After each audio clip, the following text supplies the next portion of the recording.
আজকে ছিল ভাই ছাতু, তো সকাল সকাল আমি আর ভাই সেটাই করছিলাম। আমি ওকে কত সুন্দর আদর করছিল, ওর মুখটা দেখো বাঁদর কোথাকার।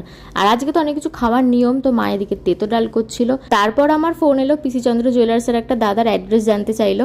আসলে আমাদের পয়লা বৈশাখে যাওয়ার কথা ছিল, আমি বলেছিলাম যেতে পারবো না, তাই আমাকে এসে মিষ্টি দিয়ে গেল। আমার দাদাটার সাথে খুব ভালো সম্পর্ক। দেখো মিষ্টিটা বড় কথা না, বাড়ি এসে দিয়ে গেল, খুব ভালো লাগলো। আর এসে এত তাড়াহুড়ো করছিল, আরও জায়গায় যাওয়ার ছিল বলে যখন এসেছিল আমি ভিডিও করতেই ভুলে গেছি। তারপর তো লাঞ্চ করতে বসলাম, আর আমার মাঝেই বুঝবে আমি ভিডিও করছি, আমাকে এরকম বাটি ঘটি সাজিয়ে খেতে দেবে। মানে ভিডিও চক্করে নিজের বাড়িতে একটু সম্মান পাচ্ছি আর কি। আর আমার বাবারও যেহেতু ব্যবসা, তো পয়লা বৈশাখে কোথাও বেরোনোটা চাপই হয়ে যায়, তো বাবাও দেখে খুব খুশি হয়ে গেছিলো। তারপর তো আমি আর মা সিনেমা দেখছিলাম, ওই করতেই সন্ধ্যে হয়ে গেল। দিয়ে আমি একটু এঁচড় বানাচ্ছিলাম রাতের জন্য।